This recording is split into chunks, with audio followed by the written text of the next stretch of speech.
Welcome back to Bay Sunday. Dealing with a serious illness is hard, not only for patients, but caregivers as well.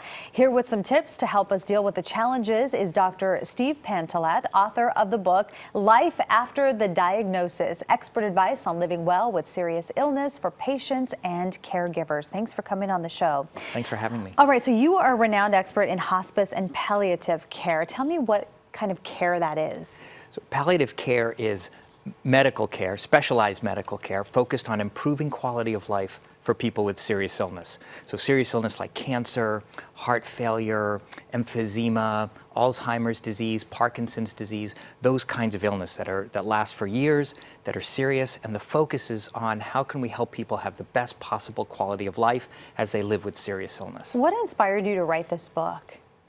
I have many friends and colleagues and family members who call and say, oh, this is your field. You know, my grandmother got sick. My aunt got diagnosed with heart failure. My mom has Alzheimer's. And I don't know what to do. And you just can't Google your way through this. Sure. And people would ask, what should I do? And I would give advice. And I realized there's a need for this. And then people would ask, wow, that's really helpful. What book should I read? I said, well, there isn't one. And one of my friends said, you should write that book.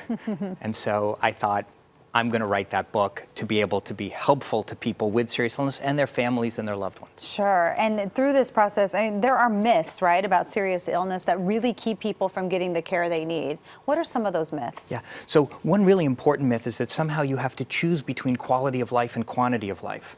So we tell people, you know, do you want quality of life? You know, do you want to live comfortably and focus on the things that are important to you? In which case that means don't take those treatments for your illness. Or do you want to focus on quantity of life, live as long as possible, in which case you have to take every possible treatment. And it turns out that's just wrong in every way. So you don't have to choose between the two? You don't. You can actually have both. And palliative care helps people do that. There was a study that looked at people with advanced lung cancer. So cancer that had spread, that wasn't curable. People in general had 9 months to live. They all got really high quality cancer care, but half of them also got palliative care. And what we found is that they had less pain, they had less depression, they had a better quality of life, and they lived longer by 3 months on average.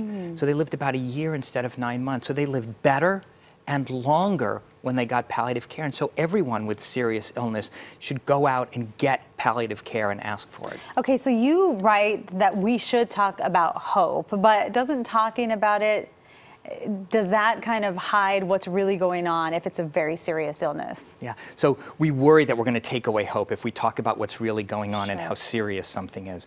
But hope is an essential part of the human condition, and it's so fundamental to who we are as human beings that we don't take hope away by talking what's real, but we can really help to promote it and encourage hope. So for example, I took care of a woman, she was in her 70s, and she had really bad lung disease. She was in our ICU at UCSF. Lots of oxygen, couldn't leave the ICU. And I told my team, we're going to have to ask her what she hopes for. People said, well, how can you ask her? I mean, look how sick she is. But we went in and I said, you know, when you look to the future, what do you hope will happen? She said, well, I really hope to be at my daughter's wedding. I said, well, when is that? She said, well, in 10 months in Napa. I thought, I don't think she's going to live 10 months, and I don't think she's ever going to get out of our ICU. But we talked about it with her and her daughter said, well, that's fine, I'll just get married right here. Aww. So a week later, she came in with this beautiful white wedding gown, and her fiance was in a tuxedo. They put a corsage on the patient's hospital gown, family, friends, all the nurses and doctors, not a dry eye in the ICU, and it was beautiful. And had we not asked about it, we wouldn't have known, and she would have missed this event. Now, it's not the Napa Valley.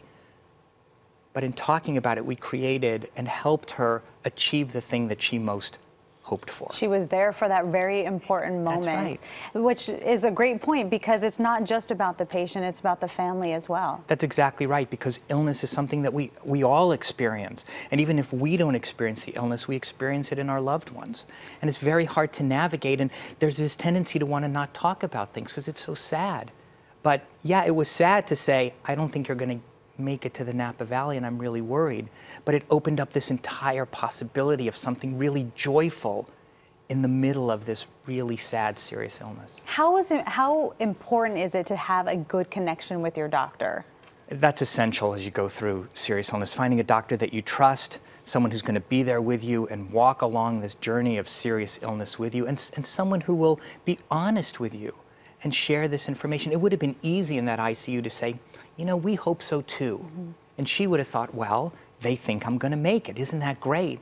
And then she would have gotten too sick and it would have been too late and she would have missed this opportunity. But the honesty of being able to talk about what was really going on made this really important event possible. Right, and that honesty, it gives you a sense of, like you said, of really what's going on so that you know what you need, and the team around you, you know who to surround yourself with. That's exactly right. And so you can make good choices that are consistent with your values, like what's most important to you. So I took care of a woman in the hospital who also had very advanced lung disease, and she had heart failure. And when we asked her what was most important to her, she was talking about wanting to go home. And I came in one morning, I said, oh, how's your appetite? She said, well, my appetite's fine, but I'm not eating that much. I said, oh, you know, hospital food, not that good. She goes, no, it's pretty good, but I'm on this low-fat, low-salt diet for my heart. But she was someone who had only a few weeks to live. So we said, well, that's silly. What would you want to eat? She said, well, what I really want is a glazed donut. I said, well, we don't have them here in the hospital, but our team talked about it, and the next day I stopped by at a donut shop near my house and brought her a box of glazed donuts. And it's these simple, small things that really focus on the person and what's important to them as a whole person, not heart failure, not lung disease, not cancer, but a human being who has needs and desires. And that box of glazed donuts probably gave her so much joy. It did indeed. Well, thank you so much for coming on the show. Thanks for having me. And remember, the book is Life After the Diagnosis, Expert Advice on Living Well with Serious Illness for Patients and Caregivers. Coming up, a new musical based on an 80s cult classic, The Toxic Avenger, when Bay Sunday returns.